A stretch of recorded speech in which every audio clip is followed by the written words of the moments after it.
Let's talk about this 19-year-old e-commerce surfing accessories business making $317,000 a year and recently listed for sale at an asking price of $1 million plus inventory. In this video, I'm going to unpack the details of this business listing and model and share with you my opinion on the business valuation. Actually, I'll share my opinion right now on the business valuation because so much of what I want to cover ties into that in this case. I think this business is really overvalued here at the $1 million asking price, of course, with inventory being additional. So, on that note, if you're interested in acquiring an e-commerce business, follow along here because the details that I point out ultimately point out things that you should consider or look out for in any e-commerce business that you're considering acquiring. And conversely, if you flip them around, they highlight things that are positive attributes or things that contribute positively to an e-commerce business valuation. And if you're interested in acquiring an established and profitable online business, you got to head on over to acumenwire.com and sign up for the newsletter. It's a newsletter I run where I send out online businesses that were recently listed for sale, along with my quick take on the businesses. The focus is on established, profitable, and time-tested businesses, but I occasionally include other listings that I consider interesting finds, like something that we can really learn something from, or small growth ops, small, often not so time-tested businesses, maybe only 1 or 2 years old, but they have high growth potential. So acumenwire.com, I will put a link below this video. Head on over there and get signed up. Let's come back to this business listing here for the 19-year-old e-commerce surfing accessory business and cover the details. We'll start there. We know it's making $317,000 a year, because I already said that, and you probably noticed the revenue, $3,431,000. One thing I always go to with e-commerce businesses is the margin. And if we do the math on this here, the margin is less than 10%. I just did the quick math in my head, less than 10%. That makes it very difficult to operate a business on. You don't need to have exceedingly high margins, but I will say the higher your margin is, the more margin of safety you ultimately have. You have room to do things. You have room to try things. You have room for things to fail. You're not operating on such a thin line here. And my personal threshold for an e-commerce business, physical product e-commerce, is 25%. I like to stay in digital products or SaaS or digital services where you can get much, much higher margin because, well, oftentimes, or not often, but you don't have anything in the physical world that ultimately starts up eating up expenses, as you're going to see here. Valuation multiple, 3.15x. I've already said that, in my opinion, this is just overvalued. So anyhow, the business was launched almost 20 years ago, and this is one of the positive attributes of this business. It's almost 20 years old. That is quite a long time in the world of online businesses. Personally, I like to acquire businesses that are more than 5 years old. The e-commerce businesses that I have acquired are more than 5 years old. I would, consider going for something that was 3 years old, maybe less, if I thought it was a real big growth opportunity. But by and large, I like acquiring established, profitable, stable businesses. That's going to be more than 5 years old. This one is almost 20 years old. Positive attribute, but that doesn't override the fundamentals here. And one of the fundamentals being that we've already covered is the very slim margin. So let's keep going through it here. They say this business is the best online store in the world in the surfing vertical. I don't know how else to express this other than I strongly disagree, and the numbers don't support that, because I guarantee there is probably a few online surfing stores doing far more than $3 million a year in revenue, probably far more than $10 million a year in revenue. Anyways, this business is multi-channel with 80% of revenue coming from Amazon and the remainder coming from the main URL and eBay. Amazon has continued to grow year over year. Okay. If 80% of the revenue is coming from Amazon or just one channel, I am not going to really stamp off on this multi-channel call here. This is a business with significant concentration risk or significant platform risk, that platform being Amazon, who is notoriously notoriously trying to eat away at their sellers' margins and capture their sellers' margin. Jeff Bezos even said, your margin is my opportunity. They, eh, right there from the CEO saying it. Aside from that, they proactively demonstrate that because we've seen them over the years consistently go into categories or product verticals or niches that have been dominated by third-party sellers where they've done well and ultimately come in there and launch their own Amazon brand, right? So, yeah, Amazon, incredibly risky. And not only that, you're beholden to the whole algorithm. So they can either A, start selling their products, B, somebody else pays more advertising dollars, knocks you down in the algorithm gets updated, likely to favor their own products or whoever's paying them more. You go back, right? Like you're totally beholden to the platform. So yes, I disagree that this is a multi-channel business with 80% coming from one platform. And then we get down here to inventory. The seller is carrying $1.5 million of inventory in stocks, just under 30,000 SKUs in his 4,000 square foot warehouse in Colorado. Okay, so you have to carry $1.5 million in inventory. You are expected to add that on to the asking price. Now you got a $2.5 million, or you got a $2.5 million valuation here, basically, for a business making $317K. All right.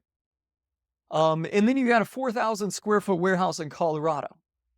And warehousing, when you have an online business and you're trying to be an online business, just is typically awful. It's not so bad when you can command high margins, right? Like if you can get a warehouse and you have margins of 50% plus and nobody else can get into the space because they need a warehouse, now you're kind of rocking. I don't mind paying for a warehouse when I'm making that kind of money. But on these slim sub 10% margins, it just makes me cringe. It just makes me feel pain in my body because you got the warehouse. You need insurance on the warehouse now. You gotta clean the toilets in the warehouse. The warehouse is probably a triple net lease, so you have to pay HVAC maintenance and some other type of maintenances on that, and whatever else comes with triple net leasing, right? So you've got all these expenses on this warehouse. Something goes wrong, it's your responsibility. You've got employees that have to show up to the warehouse. They're going to be W-2 employees. You've got a payroll, you got payroll taxes. You've got Nexus. I guess you'd kind of have that with any physical product. You don't have that with digital product or SaaS, right? So you get all of these headaches with a warehouse for such little margin. Then we go on and says, the seller is willing to consider the inventory to be sold on consignment to a qualified buyer. Okay, but you better be a qualified buyer. That works.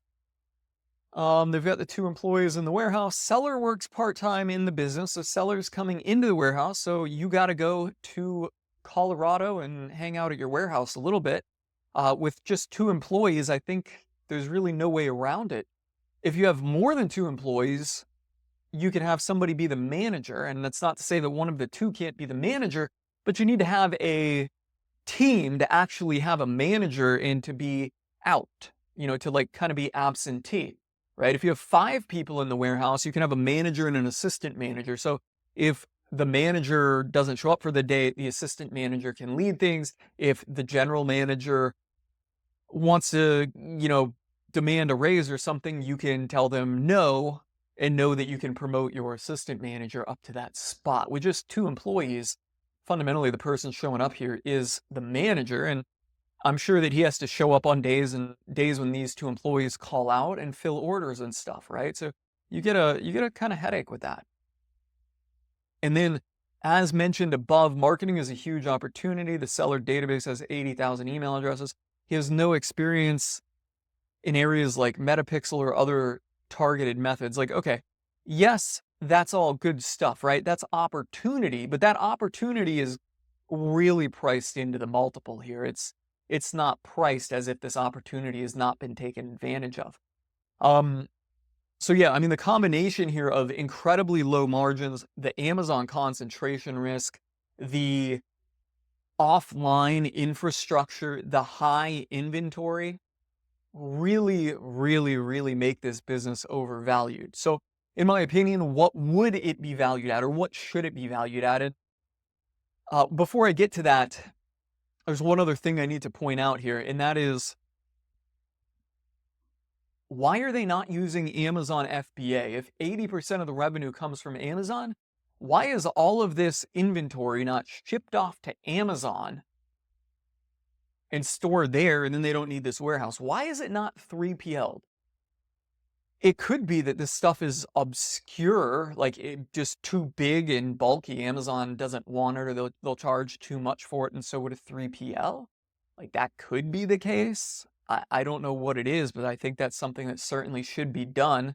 It's very, very rare that a small e-commerce business can manage inventory more effectively than they can outsource it to 3PL and or even, Amazon FBA. They're not doing anything custom with it. It's not like they're selling bundles, kits, packages where they have to build something before shipping it out, or combine orders from 2 different vendors, right? It just seems like 30,000 SKUs, nothing rocket science here, nothing a 3PL couldn't handle. So why are they not doing it? One other thing besides the size of the items, or one other factor, might be they might have a lease on this facility here, and that might be why the seller hasn't wanted to do it. But if you get into negotiations with this seller here, there's this lease, that can make the deal fall apart, right? If you're planning on buying the business without taking over the lease, although it doesn't say it, that would make the deal fall apart. I don't know if that's the case or not here, but yeah, it's just not a good look that there's so much inventory in this business. Anyways, on to my opinion of the valuation here, and I think that this should be valued like a low quality Amazon FBA business. Maybe not low quality, but poorly optimized Amazon FBA business. And poorly optimized here, I'm pointing out, inventory is stored in your own warehouse. Everything comes from Amazon FBA, and the margins are slim. And I would say that a valuation on that basis would be maybe 2x of this income here. So something more like 634,000. I think 634 would be a lot more realistic. And then with inventory, the inventory should transact on consignment unless it can really be substantiated that all of this inventory is actually selling. And, with 30,000 SKUs here, I just can't see all of them selling. Do they have all 30,000? Why do they need to have all 30,000? Yeah, I mean, possibly there's opportunity just to focus on the top 100. There has to be some type of, 80-20 rule, or more like 99-1 rule, where 1% of them contributes to 99% of the revenue.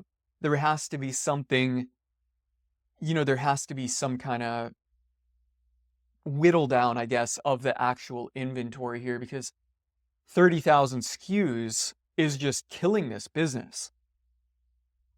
All right, so yeah, more like a 2x valuation on this here, because it's just a horribly inefficient, unoptimized Amazon FBA business at this point. And the inventory on consignment, that makes this thing look fair, but who's the buyer of it? Okay, this is very important here, because I would not buy this business at a 2x valuation here and get a bunch of inventory on consignment. And I don't think most of you guys out there watching the video should either. Really, I think the only buyer of this is somebody that is already in the e-commerce space, and more specifically, already in the Amazon FBA space, and or has their own warehouse with space. In other words, they're in another line of business already selling on Amazon. They understand how the Amazon FBA model works. They understand exactly what you need to do to get this stuff set up into an Amazon FBA fulfillment.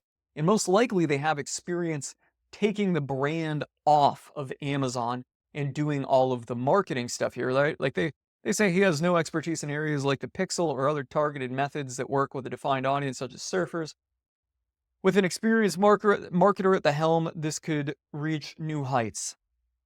It is never that simple. I am an experienced marketer. If you followed this channel and my videos or any of my other YouTube channels or the newsletter, you know that I am a very experienced marketer. I have a lot of skin in the game. I'm not going to go into details, I guess, because then that would turn into a 10-minute rant on my experience. But I spend millions of dollars a year, literally millions, more than $10 million a year actually, on ads. I'm very experienced here, but looking at this, it scares me. Like, I'm not confident I could jump into this here, and actually make things happen because our margin is so slim at only 10%. When I first turn on ads, guess what? I'm going to be negative. There's no room in that margin to be profitable. Then I've got to increase the actual sales price somehow. At the same time, surfing is really a competitive space because it's dominated by brands. The participants really want to buy specific brands in most cases, brands that they recognize and all that. And there's probably much larger established retailers doing way higher revenue that can, compete more so on price and have all of the, everything systematized and in place. Yeah, I mean, this is just a really, even for an experienced marketer, this is just a really, really tough business to jump into here. So, where was I going with this? Back to who should buy the business. Either you've got the experience with Amazon FBA taking the brands off, and or you've got the warehouse, somebody that has a warehouse for another e-commerce business that can, move all this stuff over and quickly identify what is working, what products they have. And if they get it at the right price, which I can tell you that nobody with that experience is going to pay this price for it, then the business kind of looks like a value with some opportunity. But this is really, really a difficult, I was considering saying impossible business for somebody without e-commerce experience to get in and take over. On that note, guys, what do you think of the valuation on this business? Let me know in the comments, and if you feel like there's anything I missed out on, let me know in the comments as well. Otherwise, head on over to acumenwire.com and get signed up. Get the newsletter here and the business listings as they come up for sale for established and profitable online businesses. And do me a sweet one, smash that like button to help me out in the YouTube algorithm. I am calling it a wrap and signing off on that note.